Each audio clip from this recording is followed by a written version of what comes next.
On February 26, 2025, the Dangote refinery announced a further reduction in petrol prices, bringing it down from 890 naira to 830 naira per litre, effective February 27th. This comes just weeks after the refinery had already cut prices from 950 to 890 naira, proving that local refining is finally breaking the chains of expensive fuel imports. While Nigerians welcome the relief, importers are screaming in agony. But why is that? Have you ever wondered why Nigeria, despite having so much oil, still struggles with crazy fuel prices and constant blackouts? It's not by accident. There's a powerful group, let's call them the Energy Mafia, working behind the scenes to keep things exactly the way they want it. These aren't just regular businessmen. They are powerful players who've built their wealth off Nigeria's broken energy system. The worse things get, higher fuel prices, constant blackouts, the more they cash in. Why?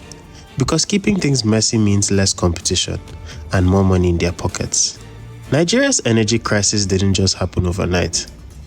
It's been growing and brewing for decades.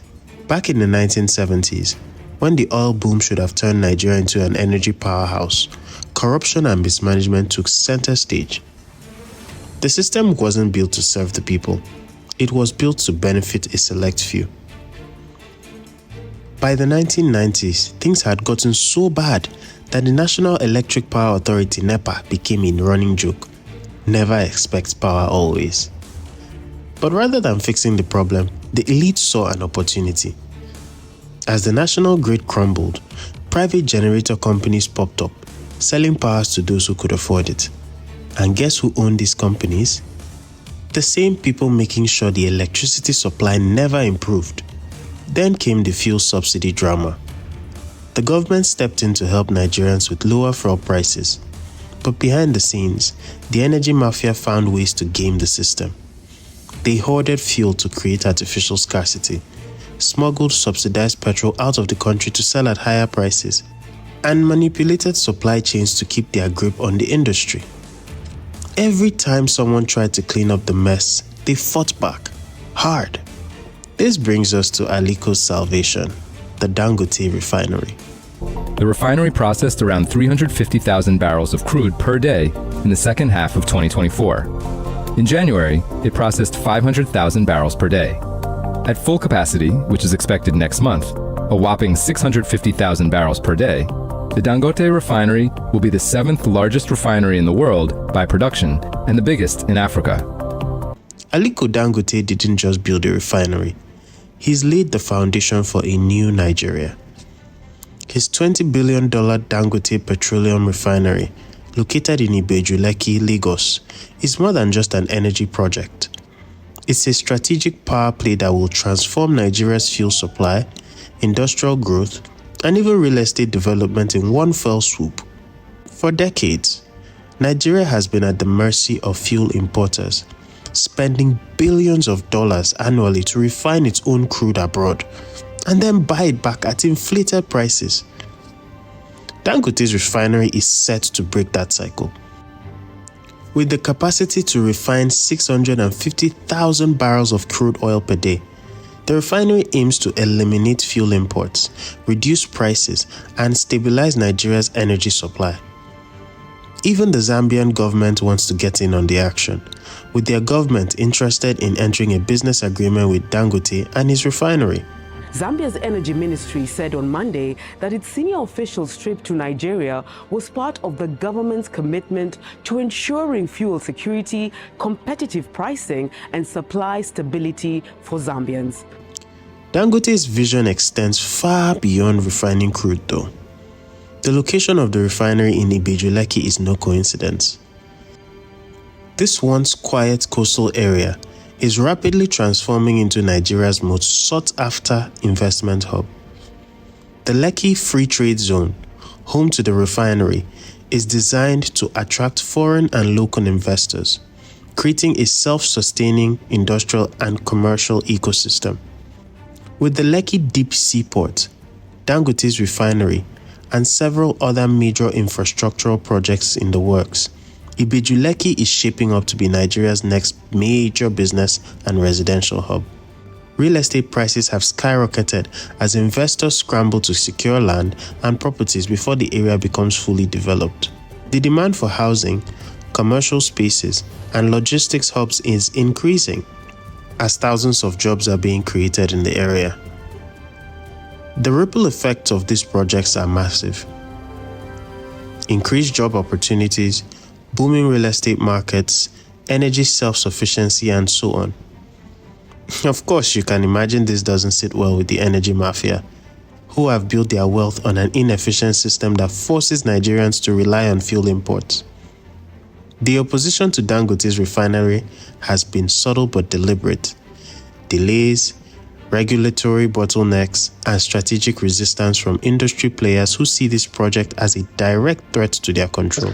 They don't use calories to import petrol. They use scarce effects that should go to other very important things to import petrol. So if you slow down on importation, you're going to see definitely that the FX market will improve because there will be a reallocation of that FX demand to other priority sectors in the economy, and it will help because a situation where you have scarce FX being used to import petrol that is already available in Nigeria leads to pressure on the rates. And when you have the Naira dropping steadily, inflation goes up, interest rate goes up, companies are not able to borrow. They run to commercial papers and corporate bonds. You don't see a lot of activity in the equity capital markets. If you're a Nigerian in the UK, you need to watch this video till the end. Africa is 30% of the world population and only contributes about 3% to the global economy.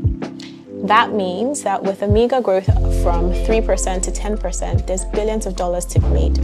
As an emerging market with a teeming youthful population and infrastructure growth, there's lots of opportunities for real estate growth and value. Join us on March 8th as we explore more of these opportunities at our real estate exchange event happening in London. You'll be meeting other investors and stakeholders, and I'll be leading the panel. I'm Tomlade, an experienced operator who's worked many years on the continent, and I can tell you that I have seen firsthand the effect of innovation on the continent, and it's only growing. I can tell you for free that Africa is more than ripe for investments such as these, and I will be moderating the panel like I mentioned earlier, so see you there. With Dangote's refinery producing fuel locally, transportation costs, industrial production, and even household expenses could decrease. This project isn't just about business. It's about Nigeria's economic sovereignty. It's about breaking free from the energy mafia's grip and giving Nigerians access to affordable fuel, stable energy, and a future where local industries can thrive. As Ibeju-Lekki rises as Nigeria's next economic hub, this isn't just an energy revolution, it's a real estate and industrial transformation. Dangote's vision is clear: a self-sufficient Nigeria, where power, both electricity and economic power, is truly in the hands of Nigerians. The only question now is, will the old guard let it happen? I'm a businessman in Nigeria. I'm in the electricity business. I own power plants. I generate presently about 15% of the electricity need for Nigeria. This is DJ Adeleke, father of the Afrobeat star Davido, a businessman who's taken on the electricity sector.